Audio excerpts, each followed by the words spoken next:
स्वागत स्वागत खैर मकदम आपका एक बार अगेन फिर से। और जी माता जी, और मतलब बड़ा मुझे मज़ा आया आज के शो में और काफ़ी अच्छा लगा। काफ़ी नई नई बातें कई नई नई जानकारियाँ प्राप्त हुई मुझको। लेकिन मेरा जिज्ञासु मन फिर से एक प्रश्न पूछने को मचल रहा है यहाँ पर, और मेरा मन ये जानना चाहता है कि आजकल ना मतलब स्ट्रेस हम लोगों को बहुत हो जाता है। मुझे तो हो जाता है, मतलब जरा सा कुछ काम नहीं हुआ या कोई बर्डन आ गया, टेंशन हो गई तो तनाव ले लिया, डिप्रेशन में चले गए, कुछ करने का मन नहीं करा, ऐसा लगता है जिंदगी खत्म हो गई। हाउ योगा इज बेनिफिशियल मतलब इस वाली सिचुएशन में? मैं बेटे आपको बता देती हूँ, इसमें कोई दवा काम नहीं करती, केवल और केवल योग ही काम करता है। बिल्कुल। और योग का मतलब है जोड़ना जी। इसमें कुछ प्राणायाम है, कुछ सूक्ष्म व्यायाम है, कुछ आसन, इन्हीं का जो कॉम्बिनेशन बनता है और हम उसको तरीके से जब करते हैं जी, हाँ। तो वो अपना प्रभाव डालता है। और शरीर जैसे शरीर, क्योंकि शरीर को ऑक्सीजन भी चाहिए, बिल्कुल, शरीर को एनर्जी भी चाहिए। हाँ। तो एक ऑक्सीजन मेन चीज है। जी। ऑक्सीजन एक मेन चीज है, जो गांव में तो कह देते फूक है। बिल्कुल, हाँ। फूक निकल गई तो घर वाले शोर मचा देते, ले जाओ फूकने के लिए। हाँ। और ये शरीर 100 तक चला जाए, 100 साल तक चलता रहे, स्वस्थ चलता रहे, तो उसके लिए फूक, ये ऑक्सीजन ही जरूरी है। अच्छा। तो इसलिए प्राणायाम का इसमें बहुत रोल है। लेकिन ये गंदी हवा, प्रदूषित हवा का क्या करेंगे? ये तो रहेगी, लेकिन हम ज्यादा ऑक्सीजन भर के, जब हम ऑक्सीजन लेते हैं सारी शुद्ध हवाएं नहीं होती। इसमें कुछ जो गंदी हवा वापस भी आ जाती है, ऑक्सीजन को शरीर अंदर ऑब्जर्व हो जाती है, वो क्या नाम है, उसमें समा जाती है, बाकी बाहर निकल आती है।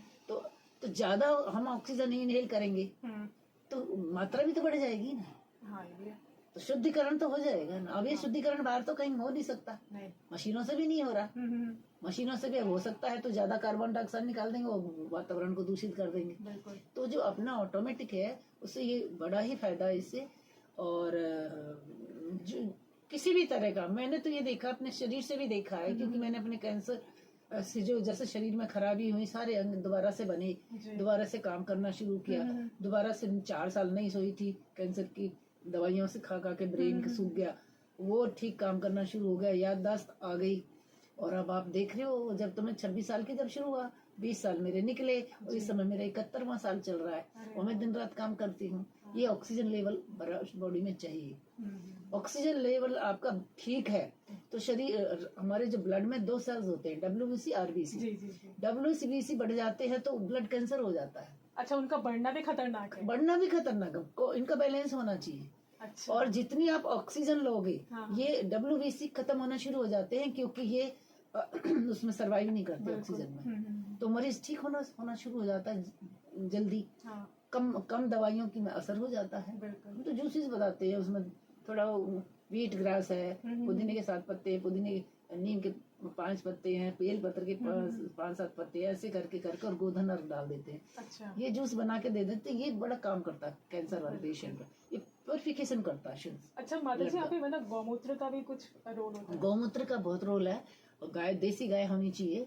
और ये हमारे, मैं छोटी थी तब भी हमने देखा। मेरा बच्चा हो, मैं गाँव गई तो मेरे बेटे को, छोटा था, ऐसा था 3 महीने का, उसको खांसी हो रही थी।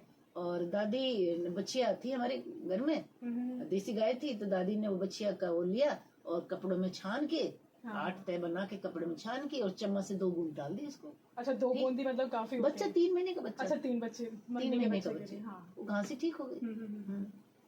तो बड़ा, ये जो आयुर्वेद हमारे यहीं से शुरू हुआ और यहाँ फैला पड़ा है, हमें पता ही नहीं, पता नहीं एक्चुअली। और जहाँ पता भी लग गया तो वो फिर कुछ आदतें ऐसी बनी हुई हैं। हम कहते भी सुबह ऑक्सीजन ज्यादा होती है, आप सुबह आओ, कहते नहीं जी शाम वाली कक्षा में आ जाएंगे। ठीक है, शाम वाली में आ जाते, क्या होता है वो हम भी, इनको भी पता है, सबको पता है, इतना आनंद नहीं आता। सुबह वाली में तो ध्यान भी अच्छा, बड़ा अच्छा। और बाद में हम क्या कराते हैं, शवासन करा देते हैं। शवासन में सारी थकान मिट जाती है। 2 मिनट मतलब वही रिलैक्स होके लेट जाओ, उसके बाद तालियां बजाओ और हंसते हंसते। ये मेरी फेवरेट एक्सरसाइज मैं करती थी।